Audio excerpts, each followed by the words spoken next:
Selamat pagi Bapak dan Ibu sekalian. Perkenalkan, nama saya Rudi.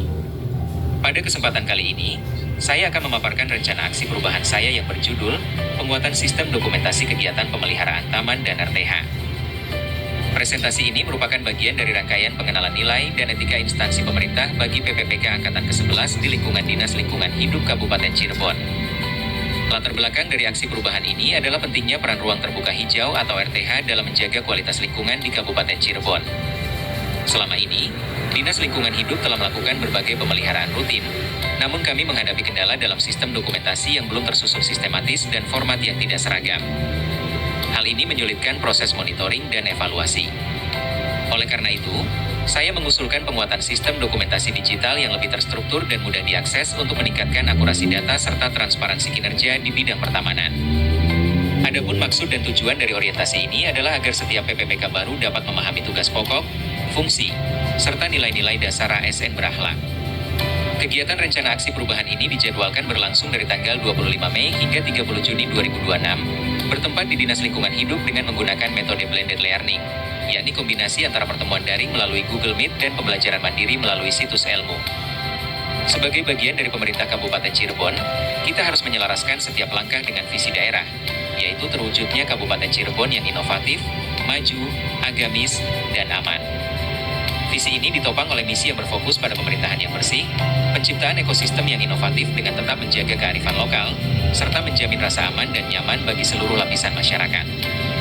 Selanjutnya, mari kita perhatikan bagian struktur organisasi dan tata kerja atau SOT pemerintah Kabupaten Cirebon. Pemahaman mengenai struktur ini sangat krusial bagi kita sebagai ASN agar mengetahui alur koordinasi dan wewenang yang berlaku dalam birokrasi pemerintahan daerah kita. Terkait manajemen kepegawaian, kinerja PPPK diatur secara ketat berdasarkan Undang-Undang Nomor 5 Tahun 2014 dan Peraturan Pemerintah terkait disiplin ASN. Sesuai Pasal 23, kita memiliki 8 kewajiban utama, mulai dari setia pada Pancasila dan UUD 1945, menjaga persatuan bangsa, hingga menunjukkan integritas dan keteladanan dalam sikap maupun tindakan, baik di dalam maupun di luar kedinasan. Beralih ke nilai dan etika di Dinas Lingkungan Hidup, rencana strategis kami difokuskan pada 4 sasaran utama. Di antaranya adalah peningkatan kualitas air dan udara melalui indeks yang terukur, peningkatan tutupan lahan, optimalisasi pelayanan pengelolaan sampah, serta peningkatan akuntabilitas kinerja perangkat daerah yang dibuktikan dengan nilai LKIP yang baik. Visi spesifik Dinas Lingkungan Hidup adalah mendukung terciptanya Kabupaten Cirebon yang bersih dan maju. Untuk mencapai hal tersebut, diperlukan koordinasi yang solid melalui struktur organisasi dan tata kerja internal dinas yang efektif, di mana setiap unit kerja memiliki peran strategis dalam pengelolaan lingkungan hidup.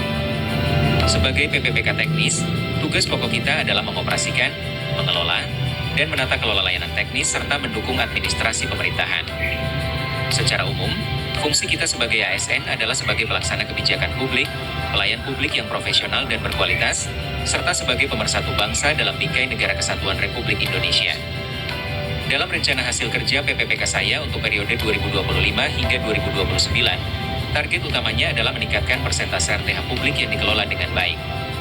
Indikator pencapaiannya diukur dari jumlah kegiatan pelaksanaan penataan taman yang terlaksana secara berkala dan terdokumentasi dengan baik di lapangan. Sebagai penutup, dapat disimpulkan bahwa masa orientasi ini sangat penting untuk memberikan pemahaman mendalam mengenai visi misi instansi bagi PPPK. Saran saya, komunikasi antar pihak harus terus ditingkatkan dan rencana aksi ini perlu dilaksanakan secara konsisten.